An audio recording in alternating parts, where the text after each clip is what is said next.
नमस्ते भारत। इस वीडियो के माध्यम से बहुत बड़ी ब्रेकिंग न्यूज़, लेटेस्ट डेवलपमेंट जो हुआ है सचिन वाजे के मामले में, वो मैं आप लोगों को देने वाली हूँ। एक बहुत ही बड़ा झटका लग गया वाजे और वाजे के खेमे को, और डायरेक्टली बोलें या इनडायरेक्टली बोलें वहाँ की सरकार को भी, क्योंकि एनआईए ने फाइनली चार्जशीट इस मामले में दाखिल कर दी है। वही चार्जशीट जिसके बारे में मैंने कुछ समय पहले अपने वीडियो के माध्यम से आप लोगों को जानकारी दी थी, नाम भी बताए थे कि इस प्रकार से नाम होंगे और ये केस बन रहा है। वो बात जो आपको मैंने बताई थी कुछ समय पहले, जो सूत्रों के हवाले से आई थी, वो अल्टीमेटली आज सच साबित हो गई है। क्या है पूरा केस, कितनी धाराएं लगी हैं, कितना मुश्किल जिंदगी का सफ़र वाजे के लिए होने वाला है, ये जानने के लिए वीडियो को अंत तक देखिएगा। अपना पॉइंट ऑफ व्यू कमेंट के माध्यम से मुझ तक पहुंचाइएगा, और जिन लोगों ने मेरे चैनल को अभी तक नहीं सब्सक्राइब किया है ज़रूर कर लीजिएगा।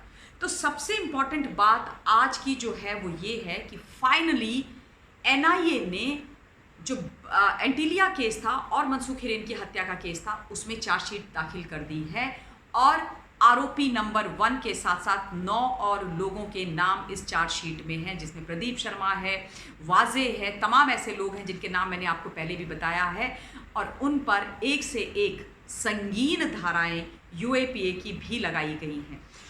प्रदीप शर्मा और उनके परम मित्र या उनके गुरु या उनके चेले, जो भी आप इस जोड़ी को बोल दीजिए, सचिन वाजे, इन लोगों पर जो धाराएं लगी हैं वो यूएपीए की धाराएं भी लगी हैं, और मनसूख हिरेन के मर्डर का भी केस लगा है।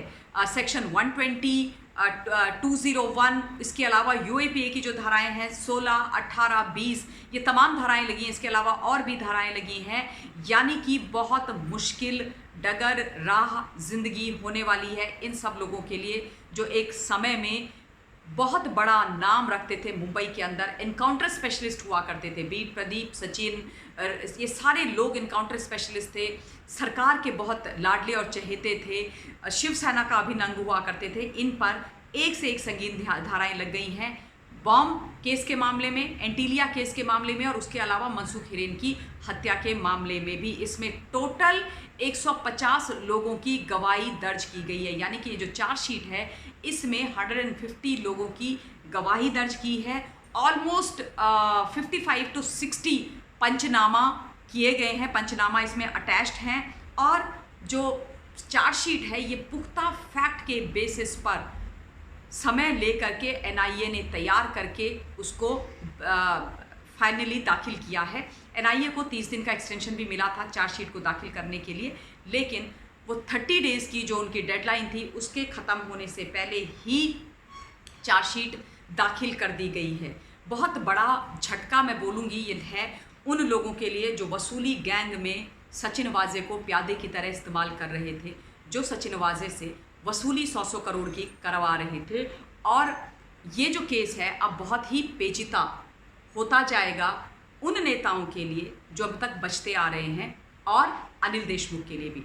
मैं ये बात ज़रूर बोलना चाहती हूँ इस वीडियो के माध्यम से तमाम इन्वेस्टिगेटिव एजेंसी से, कि ये जो इतना बड़ा केस है, चाहे वो एंटीलिया बॉम्ब केस हो, मनसूख हिरेन की हत्या का केस हो, ये सारे केसेस सिर्फ वाजे पर नहीं रुकने चाहिए।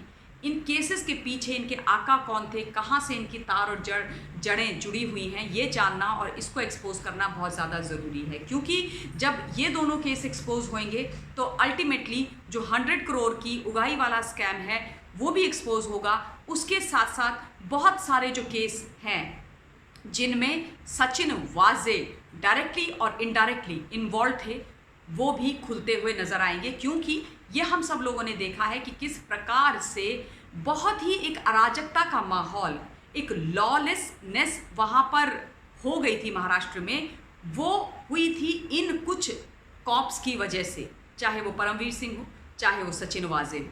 ये दोनों तो खैर बेस्टेस्ट ऑफ फ्रेंड्स थे। Sachin Vaze used to report to Parambir Singh. So ये पूरा चीज़ को समझने के लिए इस केस को बहुत स्ट्रिक्टली, बहुत ही तरीके से इन्वेस्टिगेट होना और उन लोगों तक पहुंचना अल्टीमेटली जो इनके आका हैं, जिनका हाथ इन प्यादों के ऊपर है। End of the day Sachin वाजे एक मोहरा है, जो शतरंज का खेल है उसका एक प्यादा है। उसको चला कौन रहा था, किस लिए चलाया जा रहा था, ये तमाम खेल क्यों किया जा रहा था, ये समझना बहुत ज़्यादा ज़रूरी है।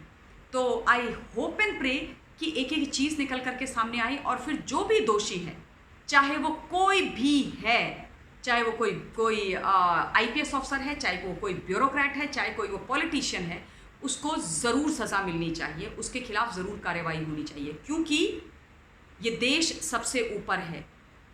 इस देश से ऊपर कुछ नहीं है, इस देश की जनता से ऊपर कुछ नहीं है। तो फिर ये तमाम जो चीज़ें हम देखते आ रहे हैं वहाँ पर, ये बंद होना ज़रूरी है। और हिंदुस्तान के किसी भी कोने में इस प्रकार का स्वरूप किसी भी सरकार का, किसी भी कॉप का, खाकी वर्दी पहने हुए व्यक्ति का नहीं हमें दिखाई देना चाहिए। मैं इस वीडियो के लिए अपनी वाणी को विराम देना चाहती हूँ और अगले वीडियो के माध्यम से जल्द आप लोगों के बीच में हाजिर होंगी। Till then stay safe, stay blessed and जय हिंद।